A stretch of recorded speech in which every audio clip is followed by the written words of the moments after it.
Welcome, everybody, to another live recording of the Business Travel 360 Linking the Travel Industry podcast, where we discuss travel industry news you are talking about on LinkedIn. My name is Rian, and I'm one of your hosts today. I'm a co-founder at Agentivity, where we ensure TMCs operate as efficiently as possible. If that sounds of interest, or you just want to talk to somebody with some experience in travel data, please get in touch. As usual, I'm joined by Anne and Ash to help me discuss our list of stories with you. Over to you, Anne.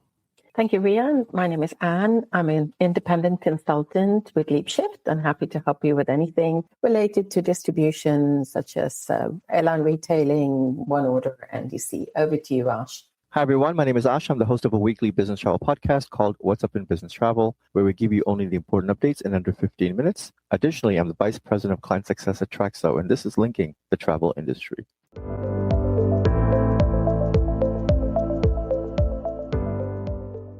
Well, thank you both for joining me. For those in the audience who are new, the format of this discussion is a quick, non-biased and spontaneous review of the previous week's top LinkedIn travel industry-related stories. And these are the stories which caught our attention. The first being Heathrow Airport. They're going to spend £1.3 billion of investment for 2026. The post itself was, as I was expecting from Heathrow, quite underwhelming. Talked about a refreshed Terminal 4, a new baggage system in Terminal 2, something about a smarter AI enabled to help aircraft turn around faster, but wishy-washy. That's a lot of money to be spending on wishy-washy stuff, Anne, is that correct?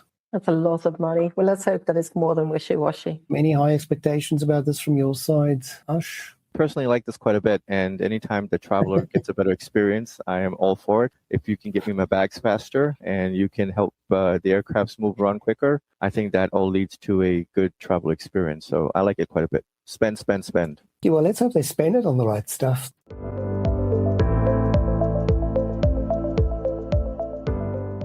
Some mergers and acquisition news coming up. The Las Vegas-based airline Allegiant is going to acquire Sun Country Airlines in a $1.5 billion cash and stock deal, and I believe the shareholders in Sun Country is actually doing quite well. Ash, was this completely expected or unexpected?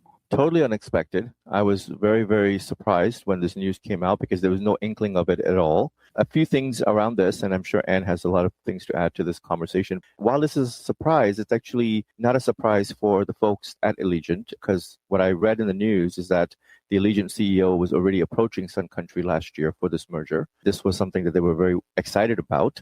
And then I think that the nature of both airlines from a culture perspective really fits quite well.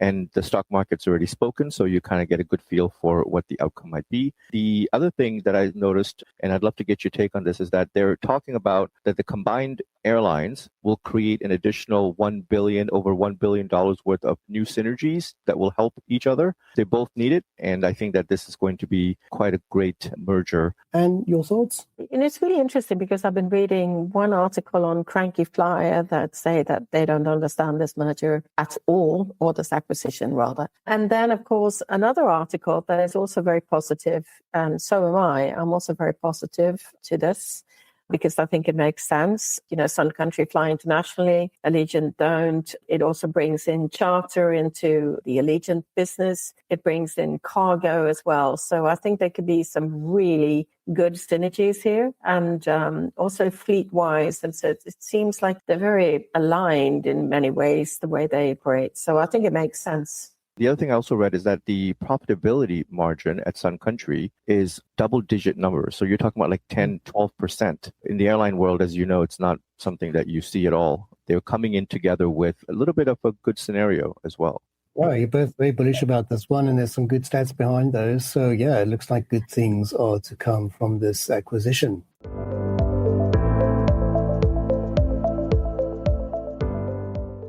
Next story, which was very interesting to watch unfold last week and still going on actually this week, is a lawsuit, in fact, between eDreams and Trip, spelled TRYP.com. So they've now ended up in a legal battle, and this relates to a story where the Trip.com app was effectively scraping eDreams' website and making use of opting out of the eDreams Prime membership just in time, but still being able to get the members good deals on, ironically, Ryanair flights. And if you remember, eDreams and Ryanair had this big fallout. Now eDreams is having a fallout with Trip over being scraped. So it's a whole strange full circle type scenario, if you want. Both Anne and I have been quite involved in commenting on this story. I'm not overly surprised that there's a challenge from eDreams on what Trip has done here. There's a lot of damage control at the moment happening from within the Trip.com scenario. They have, to be fair to them, completely honored the original bookings for all those customers that got cancelled in this dispute, and they've reinstated them at their own cost, I believe. So at least the customers aren't directly affected. This has raised a lot of interesting questions and discussions. And I don't know what your thoughts are here. I mean, both of us have commented on these stories. Trip.com was wrong here, right? And now it's being sort of settled. We've made very similar comments, haven't we? It's kind of funny, well, not funny, you know what I mean, that it comes back to bite you. There was also a spin that this was all about agentic AI, which I don't think it is. But what really is the issue here is that they've cancelled the subscriptions. You are sort of abusing a product because you're doing this at scale. It's going to be interesting to follow the legal battle. I know that people were trying to steer it in the direction that it has, you know, everything is related to agentic AI. And both you and I sort of say, no, that's not what it's about.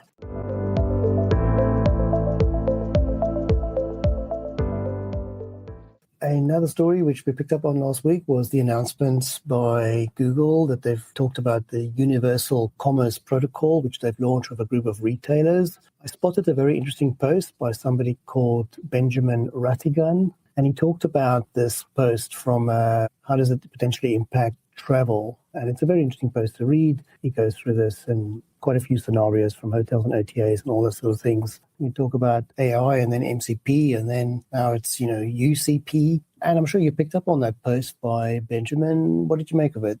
Yeah, I did. A very, very good post. I personally like this very much. I would like to see these protocols coming out because here we are seeing stuff that really makes a difference and we're looking at change. I mean, of course, we're going to have search being transformed in many ways, right? Like we always come back to you provide bad data, you will get a bad result. No protocols in the world are going to help you if that happens. Oh my God. And there's our t-shirt of the week. No protocols in the world are going to help you. You are lost. I mean, I could have done with a bit of UCP, MCP magic in my current dealings with Emirates and Fly Dubai, right? But well, I don't know how that would help you. I really, again, because it is the underlying processes that are broken there. I find this a bit frustrating, though, that people sort of think of agentic AI, MCP, UCP, etc. And they think of it like it's magic. It's fantastic and it's great progress. I mean, this is really relevant standards. I'm not so sure that NDC is all that super relevant. I said it. But again, if the underlying stuff is pretty broken, it's not going to help you.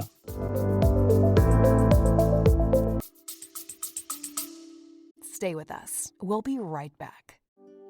Introducing DerbySoft Exchange, a dynamic marketplace where suppliers and distributors collaborate seamlessly.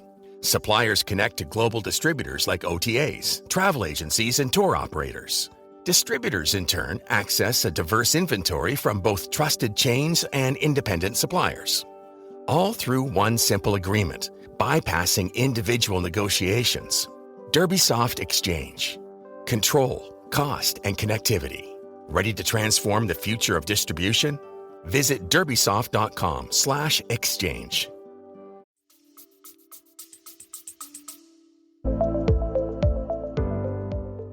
And then there's a bit of investment news. We saw that Sabre has invested in a company called BizTrip.AI, B-I-Z-Trip.AI, to, and I quote, bring agentic AI to corporate travel. Big sigh, really. But I mean, at least they're investing in that space. Branko Kolesi from Sabre did a good post about this, and they've already achieved some actual results. So Ash, I'd be interested to hear your comments on this one.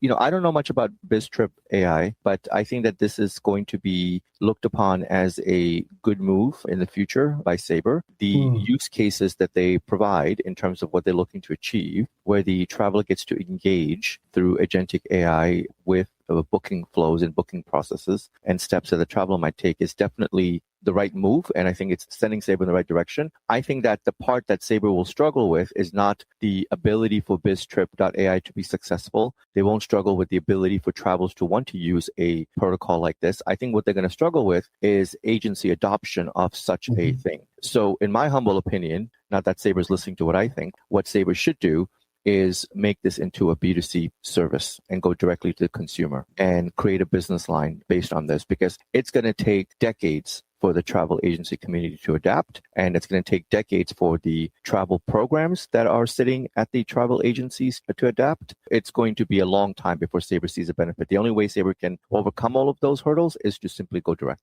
Interesting, and I would agree, but we know that's not going to happen.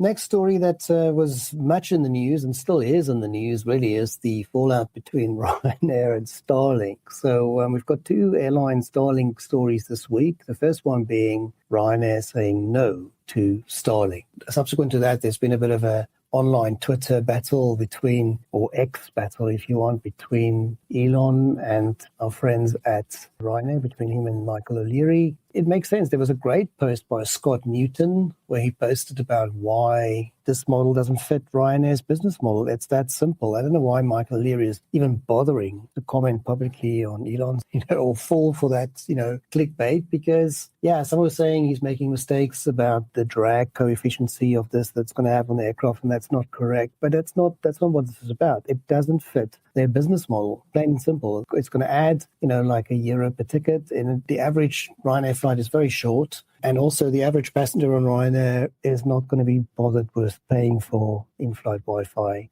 That's pretty simple. I don't know, Anne, whether you have a comment? I fully agree with you. This is not part of Ryanair's business model. But I sort of understand Michael O'Leary has a tendency, he likes to get into those, those battles. I mean, that's just additional advertising to him. He probably enjoys it. I think that Elon Musk wasn't particularly elegant in his commentary. Yes. He was not quite non-idiotic, so Michael O'Leary calling him an idiot is probably not too far off. But before I come to you for comment, Ash, let's just talk about the relevant story that's the flip side to this, which is Lufthansa Group saying yes to Starlink, and they will do it across all of their airlines. That's about 850 plus aircraft in their range, and they will start doing it quite soon. In fact, it will be the second half of 2026. We'll see some of these implementations already. So, of course, and for Lufthansa, this is perfectly fine, makes sense, right? Makes no sense. problem. It makes sense. Ash, what do you make of these two comments? Not that you'll fly Ryanair anyway, but...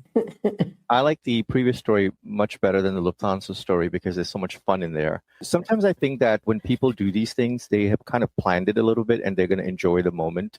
We're not going to deploy, but can we do something that gets us more marketing, right? I mean, the one thing that we know about Ryanair is that they're very good at marketing and they're very sensational in their marketing. I mean, I love the comments from Elon where he said things like, I can buy your airline. I mean, if you're flying rockets to Mars, you probably don't care about buying an airline. But then the other comment I liked quite a bit is that I'll put somebody named Ryan in charge. Do you think it didn't catch my attention, that one? I could call you and said, many people call me Ryan. I could probably go for that job. But I disagree with the comment that the people on Ryanair won't want Starlink. I think that people on Ryanair do want Starlink because the experiences of Ryanair are so bad that it'll be great to get an entertainment. Any form of entertainment will make that miserable experience better. Let me just say with absolute certainty, Ash, you have no ability to comment on what the average Ryanair customer wants. Or you are just not that profile. No, I can guarantee you that they are spot on by saying their customers won't pay for this. It will be a loss.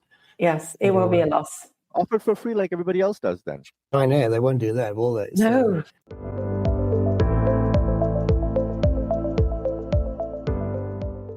So another Trip.com, this time spelled TRAP.com, is also in the news. This is about China opening an antitrust probe into the Trip.com group due to what they say, and I quote, monopolistic practices and abuse of its dominant market position, which I think the irony of that coming from China is not to be missed. Are those both your comments, Anne? Yeah. It's interesting, actually. The stock fell by 19%. That's pretty massive.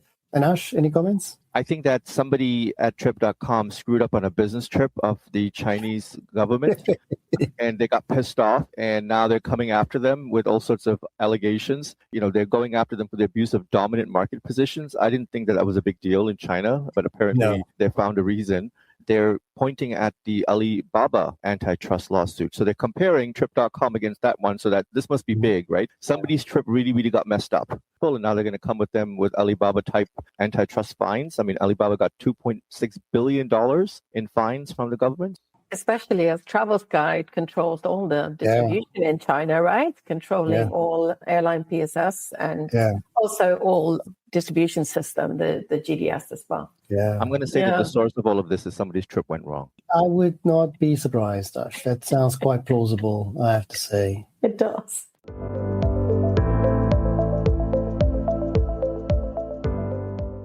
Our most engaged post of the week goes to Rebecca Crook, where she talks about her frustration with this very, very elegant error message on the British Airways websites and the apps. I have experienced this myself quite a number of times over many, many years. And this is when you are on, the British Airways website or the app and you get this message and it simply says, oops, sorry, something went wrong or something's gone wrong. And she has just had enough of it in her post. She talks about the fact that it's 2026. You must be able to do better than that. Of course, I think all of us agree, right? And despite all the money being poured into it, to have that kind of a message in 2026 is not acceptable. Definitely not acceptable. And this is what really astonishes me, because we know that there are droves of consultants at BA. It's one of those airlines with the most consultants, the biggest teams and whatever. So, is there somebody auditing that and checking on what do they actually do? But the funniest comments on this post, I cracked up, but that was Ian Montgomery who said, BA.com, it's always 2009.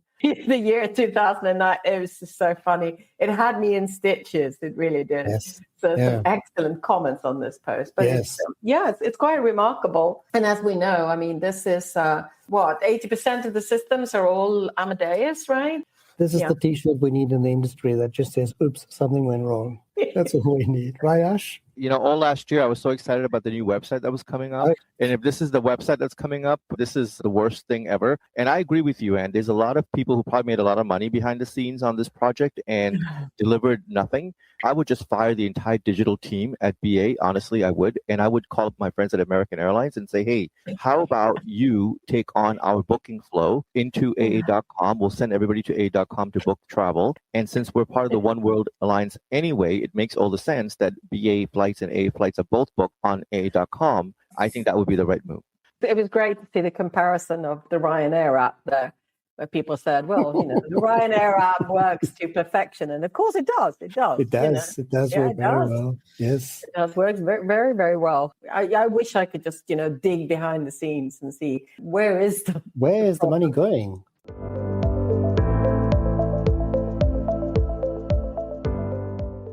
Cool. So those were the list of stories on my list. And do you have an extra story for us? I did have one extra story, and I guess this is going to be totally uninteresting to Ash, but Flixbus, they're now the majority shareholder of a company called Flipco. And Flipco is pretty interesting because it's airport transportation. Do you think they bought them because the name starts in the same way and the colors are the same?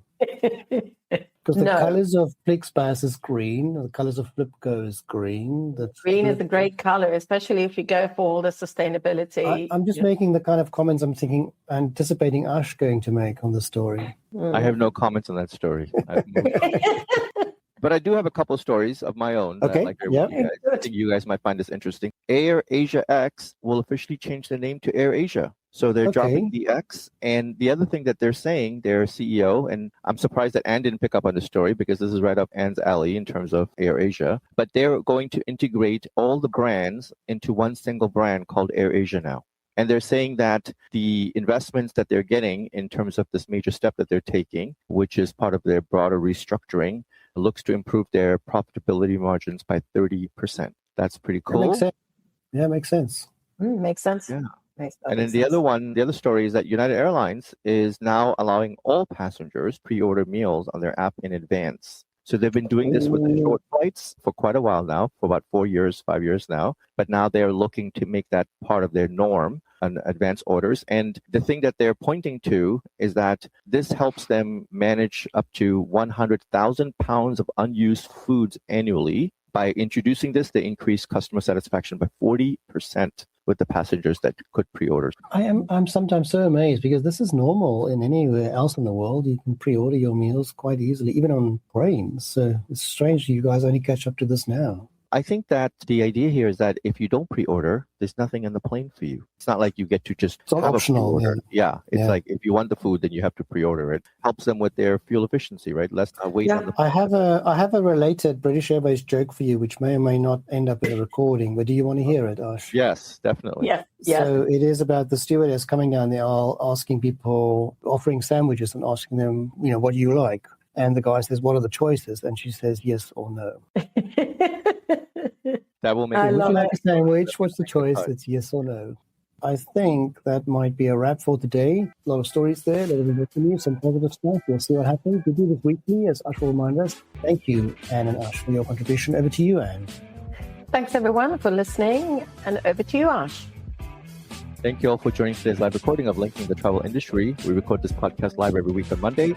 We ask that you share this event with others that you know. Chances are high that if you enjoyed today's session, those that you know will as well. If you ever miss a show because of time zone or availability, the podcast is available on businesstravel360.com.